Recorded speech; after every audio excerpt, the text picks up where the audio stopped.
माता बहनों को खास कर उत्साह बढ़ाइए इस रोड शो में आकर।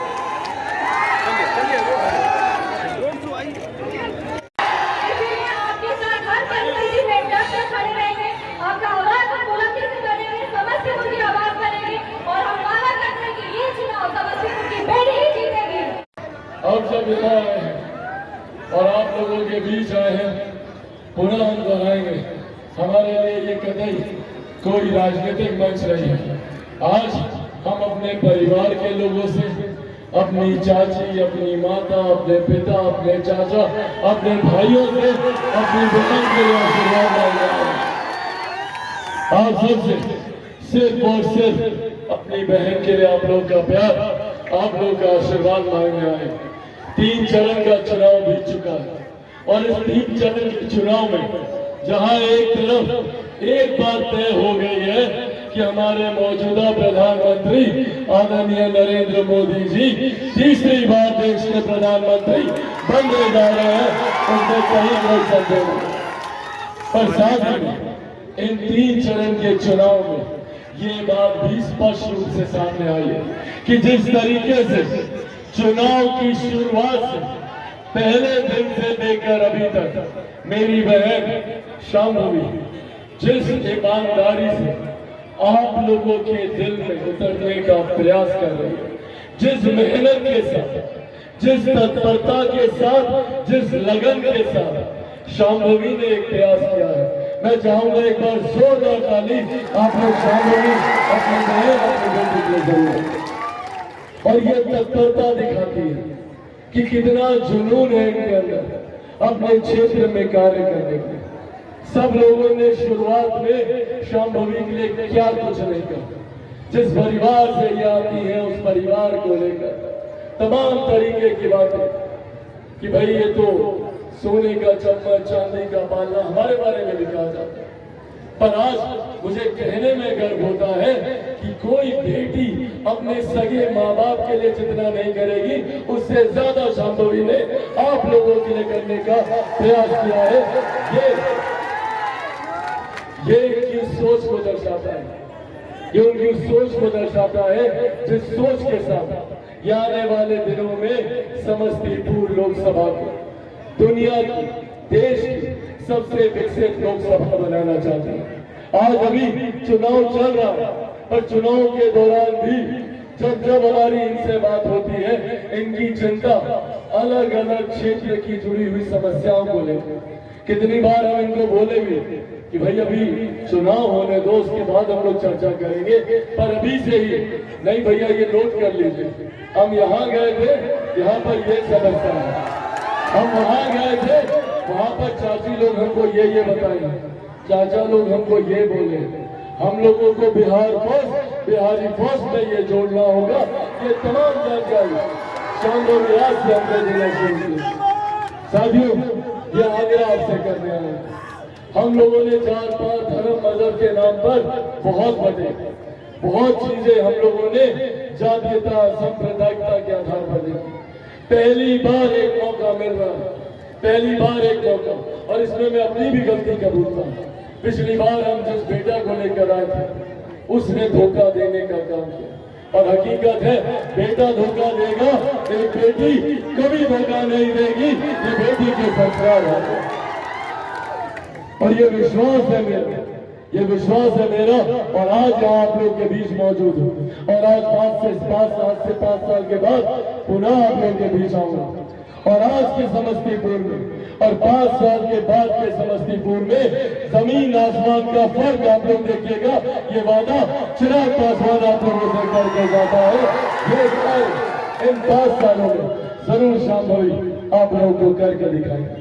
साथियों, एक तरफ शांभवी है, एक तरफ हमारे प्रधानमंत्री जिन्होंने सिर्फ और सिर्फ विकास को अपना मंत्र बनाया, जिन्होंने कभी जात पात धर्म मजहब हिंदू मुस्लिम नहीं देखे। आज प्रधानमंत्री जी की योजनाएं हमारी महिलाओं के सम्मान के लिए हो, या किसी गरीब परिवार के लिए हो, या किसी किसान या मजदूर के लिए हो। प्रधानमंत्री जी ने कभी ये नहीं देखा कि कौन किस जाति से आता है, किस धर्म से आता है। महिलाओं के सम्मान के लिए शौचालय। सोचिए, देश के सर्वोच्च पद पर बैठा हुआ एक व्यक्ति एक गांव में बैठी हुई महिला के सम्मान की चिंता करता, शौचालय बनाता, उज्ज्वला योजना देकर स्वास्थ्य को जो हानि चूल्हा चौका के धुएं से होती थी उससे इनको राहत दिलाने का काम करता। कोई गरीब व्यक्ति आर्थिक अभाव में इलाज से वंचित न रह जाए, आयुष्मान योजना के माध्यम से 5-5 लाख रुपए का मुफ्त इलाज कराने का प्रावधान हमारे प्रधानमंत्री बनाते हैं। ये सोच उस विकसित भारत के निर्माण को लेकर है जो सन 2047 तक प्रधानमंत्री जी ने बनाने का संकल्प लिया। ये बातें आप लोगों से साझा सिर्फ इस उद्देश्य से कर रहा हूँ कि समझने की जरूरत है कि आज हमारे प्रधानमंत्री हमारे लिए क्या क्या कर रहे हैं। एक गांव में बैठे हुए परिवार के स्वास्थ्य की चिंता, महिलाओं के सम्मान की चिंता, एक गरीब किसान को किसान सम्मान निधि देकर गरीब किसानों को मुख्य धारा के साथ जोड़ने की चिंता। आज देश की ही नहीं दुनिया की सबसे बड़ी गरीब जन कल्याण की योजना, जिसका श्रेय मैं मेरे नेता मेरे पिता आदरणीय रामविलास पासवान जी को भी देता हूँ। क्या जिनकी वजह से देश में प्रधानमंत्री गरीब जन कल्याण अन्न योजना के तहत 81 करोड़ लोगों को मुफ्त में राशन दिया जा रहा है। ये सोच हमारे प्रधानमंत्री आदरणीय नरेंद्र मोदी जी की।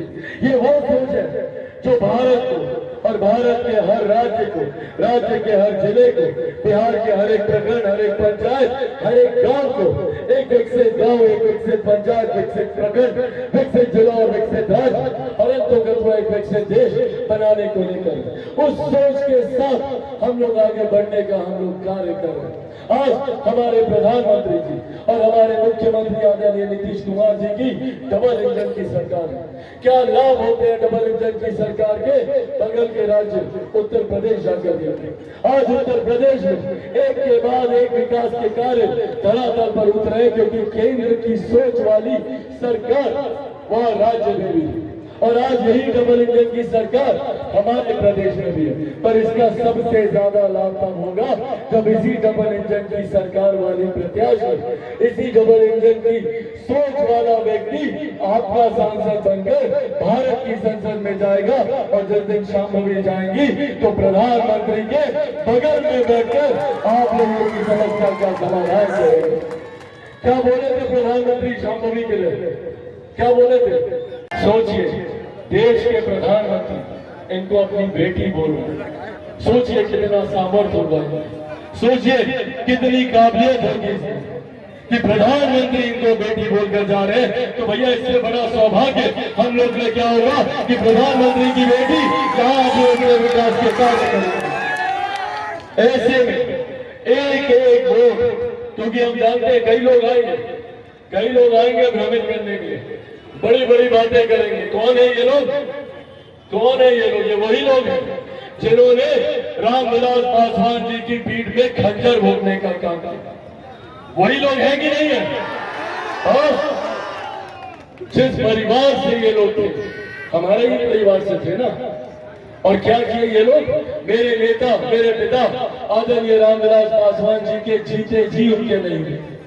सोचिए मेरे पिता को कितनी तकलीफ हुई होगी जब मेरे पिता के अपने सगे भाई को हराने के लिए उन्हीं का भाई रण क्षेत्र में उतरता है।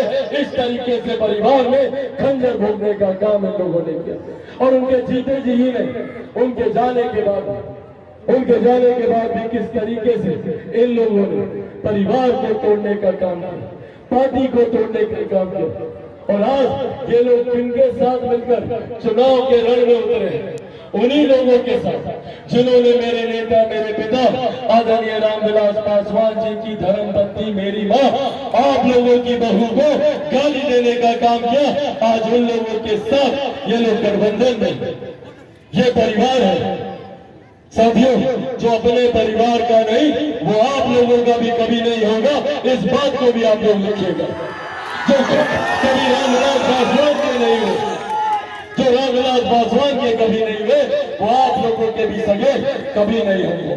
इसीलिए साथियों यहाँ आग्रह करने आया हम लोगों के बीच।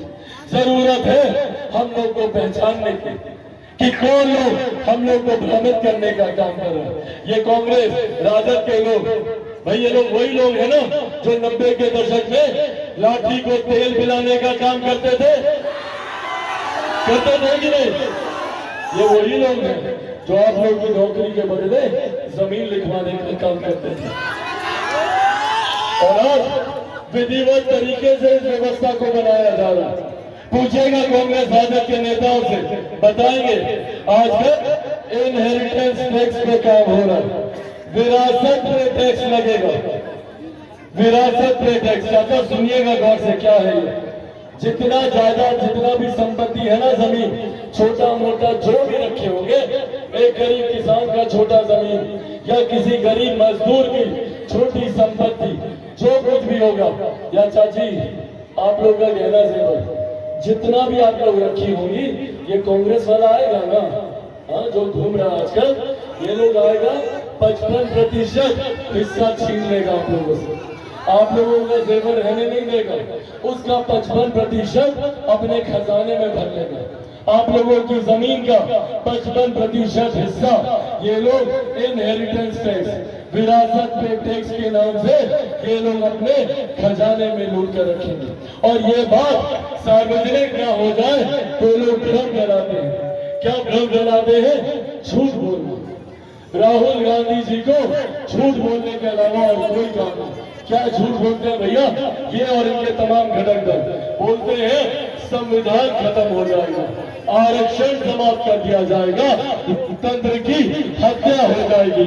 जिन लोगों ने सन 75 में आपातकाल लगा के सही मायनों में लोकतंत्र की हत्या की, आज ये लोग लोकतंत्र के रखवाले बनेंगे।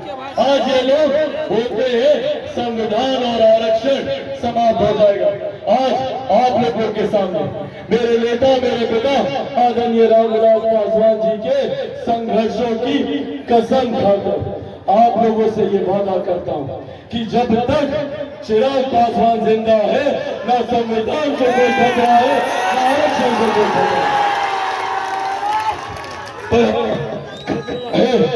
खतरा है तो हमारी गरीब कल्याण योजनाओं को ऐसे नेताओं से। आज हमको बताइए कितने लोगों को 5-5 किलो अनाज मिलता है? हाथ उठा के बताइएगा, मिलता है अनाज? चाची घर में अनाज मिलता है कि नहीं? हाथ उठाइए बताइए, मिलता है ना? तो ये अनाज मिलना बंद हो जाएगा। ये लोग आएगा ना कांग्रेस वाला, ये लोग नहीं चाहता कि भैया कोई व्यक्ति विकास से जुड़े, मुख्य धारा से जुड़े। और इसीलिए आप लोगों से आग्रह करने आया। जहां एक तरफ हमारे प्रधानमंत्री विकास की बात करते हैं, सारे ज्वलन मुद्दों को उन्होंने हल करने का काम किया, धारा 370 को हटाने का काम किया। और तो और आज जैसे आप लोग टेंट में बैठे हैं ना, 500 साल से हम लोगों के राम लल्ला ऐसे ही टेंट में थे 500 साल से। आज अयोध्या में भव्य राम मंदिर बनाने का काम किसी ने किया तो हमारे प्रधानमंत्री आदरणीय नरेंद्र मोदी जी ने किया। आज महिलाओं को उचित प्रतिनिधित्व भारत की संसद में नारी शक्ति वंदन अधिनियम के तहत किसी ने देने का काम किया तो वो हमारे प्रधानमंत्री आदरणीय नरेंद्र मोदी जी। ये वो कार्य है जो हमारे प्रधानमंत्री भैया कितनी बार आए बिहार, उनको कोई फर्क नहीं पड़ता बिहार और बिहारियों से। इनके जितने बड़े नेता हैं उन्होंने कभी बिहार और बिहारियों की चिंता करने की जरूरत नहीं समझी। इनके किसी बड़े नेता ने बिहार आना जरूरी नहीं समझा, इनके किसी नेता ने समस्तीपुर आना जरूरी नहीं समझा। सब दिल्ली में एयर कंडीशन की हवा खाने में मस्त है। इसीलिए साथियों अंत में अभी आग्रह करूंगा कि एक ऐसे लोग हैं जो एकदम हवाई बंद कमरे में कूलर एसी पंखा चलाकर बैठेंगे, और एक आपकी बेटी है जिसने ना धूप की चिंता की, ना गर्मी की चिंता की, ना दिन की, ना रात की, ना आंधी की, ना तूफान की, आप लोगों के बीच में। तो साथ दीजिएगा ना? इतना जोर से एक बार हाँ बोलिए कि दिल्ली तक आवाज है, साथ दीजिएगा ना? साथियों ये वादा चिराग पासवान करता है कि आपको यहाँ से एक सांसद नहीं, दो सांसद मिलेगा। शाम को भी मेरी बहन तो आपको मिलेंगी, साथ में चिराग पासवान भी एक सांसद की भूमिका में आप लोगों के बीच आएगा। और अगले 5 साल हम दोनों भाई बहन मिलकर आप लोगों की हर उम्मीद पर खरा उतरेंगे, आप लोगों की जुड़ी हर समस्या का समाधान करेंगे, ये वादा आप लोगों से करके जाते हैं। साथियों, अब दिन बचे नहीं है। कब है मतदान? 2 दिन के बाद है, 13 तारीख को है। 13 उनको कोई फर्क नहीं पड़ता बिहार और बिहारियों से। इनके जितने बड़े नेता हैं उन्होंने कभी बिहार और बिहारियों की चिंता करने की जरूरत नहीं समझी। इनके किसी बड़े नेता ने बिहार आना जरूरी नहीं समझा। इनके किसी नेता ने समस्तीपुर आना जरूरी नहीं समझा। सब दिल्ली में एयर कंडीशन की हवा खाने में मस्त है।